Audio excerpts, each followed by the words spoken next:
शिवराज सिंह चौहान कुछ कह रहे हैं। विजय निश्चित है। सीपी राधाकृष्णन जी नए उपराष्ट्रपति होंगे। यशपाल जी, आपके पास लौटूंगी मैं। देखिए, धर्मेंद्र जी ने जिस तरह से कहा है कि तानाशाह की सरकार है और जो उपराष्ट्रपति ने इस्तीफा दिया, इन सभी को लेकर के बड़े आरोप लगा रहे हैं, इनका जवाब आप दीजिएगा।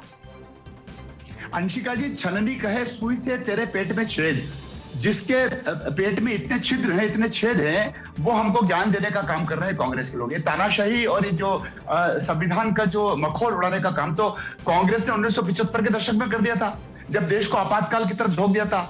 लोकतंत्र और प्रजातंत्र की बात करने वाली कांग्रेस ने कब संविधान का पालन करने की कोशिश करी? अगर अवसर आता है डॉक्टर भीमराव अंबेडकर जी को प्रधानमंत्री बनाने के नाम पर, उनके साथ छल किया गया। अगर मौका आता है सरदार वल्लभ भाई पटेल को देश का प्रधानमंत्री बनाने का, तो नेहरू गांधी परिवार ने उनको रोकने की कोशिश करी। छल और कपट करने का काम तो, लोकतंत्र प्रजातंत्र का मखौल उड़ाने का काम तो कांग्रेस करती है। आज लोकतंत्र प्रजातंत्र को सुरक्षित रखने का काम यदि कोई कर रहा है तो भारतीय जनता पार्टी के नेतृत्व वाली सरकार कर रही है। हमारा जो गठबंधन है एनडीए, वो कर रही है और परिणाम आ जाएंगे।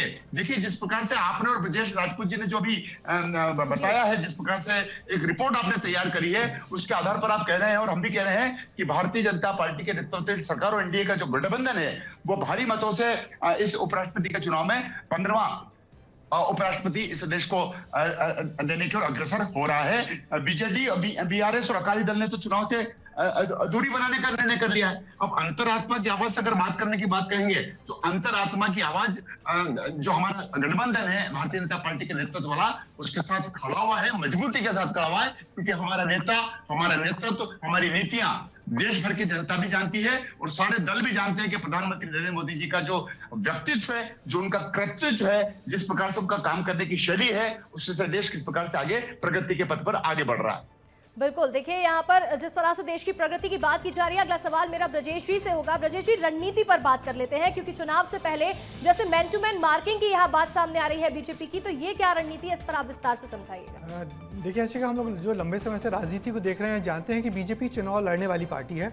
हर वक्त चुनाव लड़ती है और बेहतर तरीके से हर चुनाव को लड़ती है, फिर चाहे वो पंचायत चुनाव हो या उपराष्ट्रपति का चुनाव हो। और बैठे हैं हमारे सिसोदिया जी, जिन्होंने कई चुनाव लड़े हैं।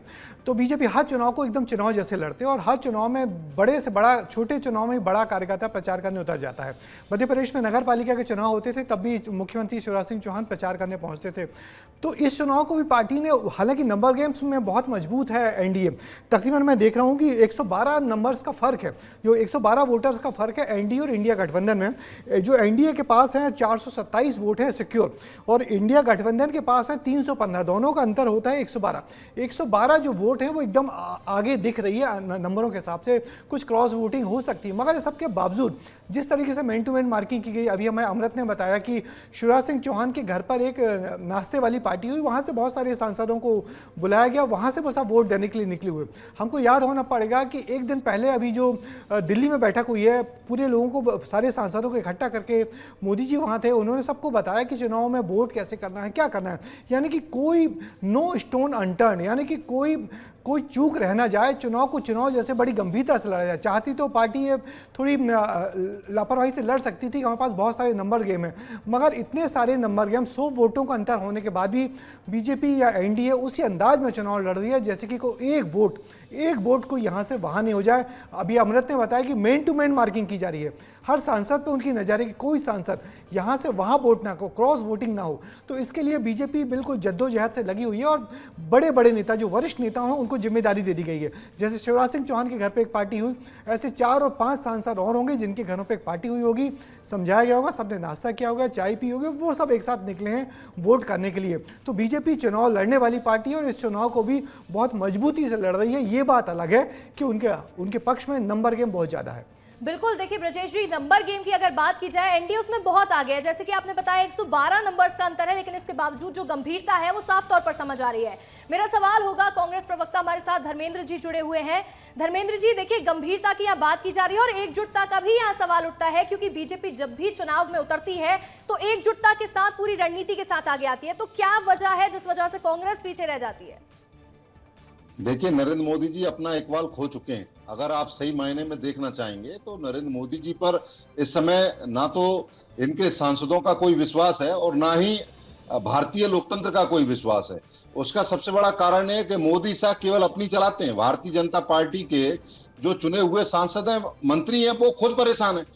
किसी की कोई चलती ही नहीं है। केवल नंबर 1 और नंबर 2 जो कुछ है ये दो ही लोग तय करते हैं। हम दो, हमारे दो के अलावा पूरे देश को इस समय कोई सुनने वाला नहीं है।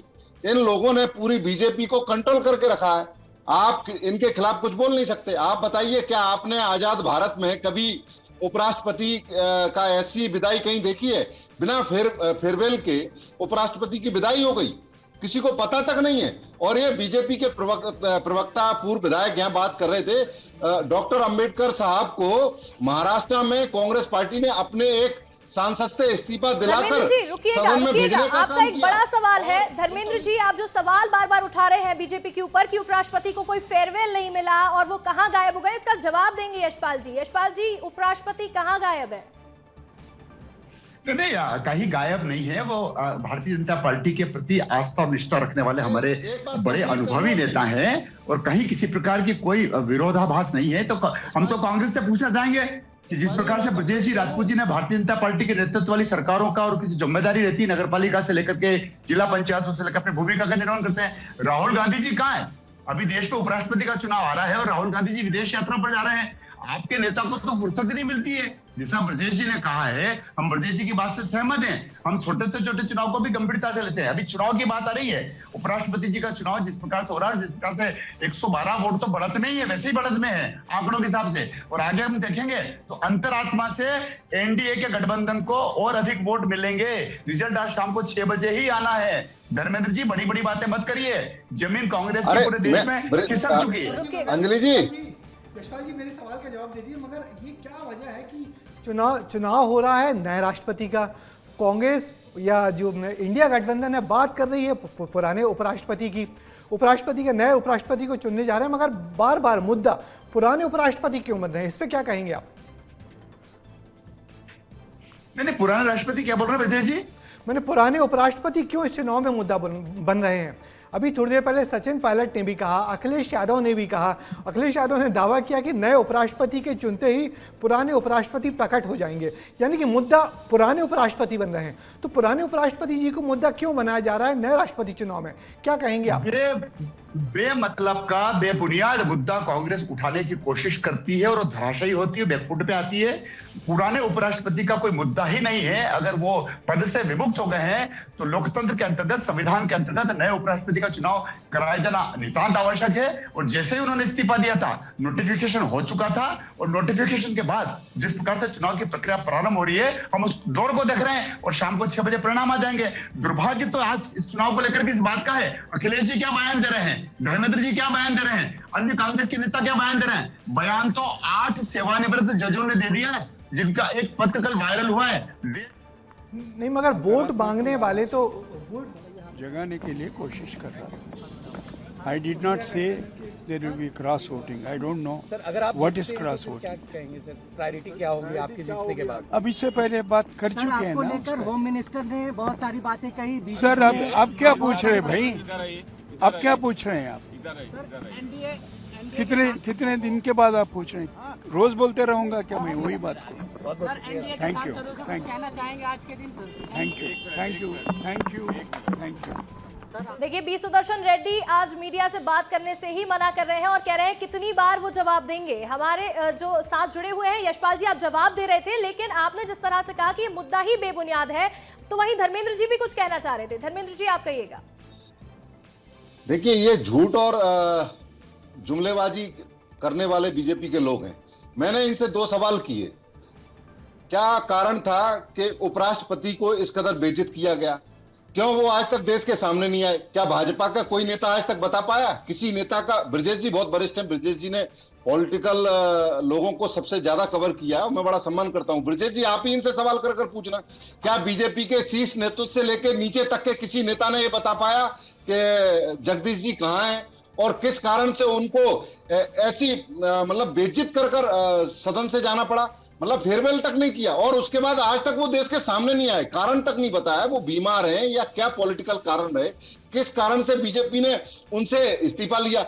वो तो एक तरह से बीजेपी के लिए बैटिंग करते थे, अचानक से ऐसा क्या हुआ, देश जानना चाहता है। ये गंभीर विषय है। देश के वो उपराष्ट्रपति हैं, हमारे भी हैं, आपके भी उपराष्ट्रपति थे भाई, भले ही आज वो पद पर नहीं है लेकिन एक बड़ा पद है, और एक ऐसे व्यक्ति का अचानक से देश की राजनीति से विलुप्त हो जाना, क्या ये संदेह पैदा नहीं करता? इसीलिए हमने एनडीए के सांसदों से भी अपील की है कि अगर तानाशाही को खत्म करना है, लोकतंत्र को बचाना है, तो आप लोग अपनी अंतरात्मा की आवाज सुनकर रेड्डी साहब को वोट करें, और आप देखना इस बार खेला होने वाला है।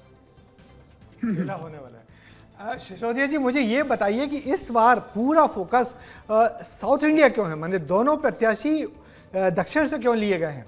क्या कहेंगे आप, क्या रणनीति रही कि बीजेपी की उन्होंने दक्षिण से अपना प्रत्याशी चुना उपराष्ट्रपति के लिए?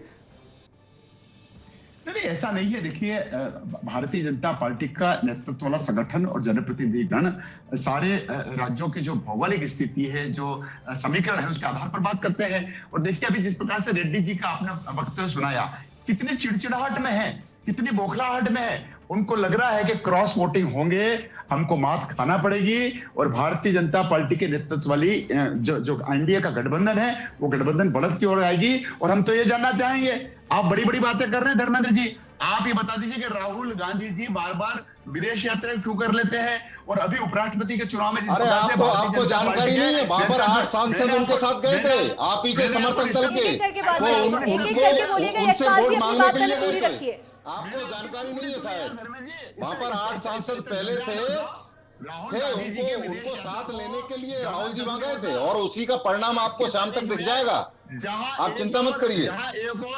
जहां एक और प्रधानमंत्री जी अंतिम पंक्ति में बैठ करके एनडीए के सांसदों के बाद चुनाव की प्रक्रिया को देखते हैं, समझते हैं। अरे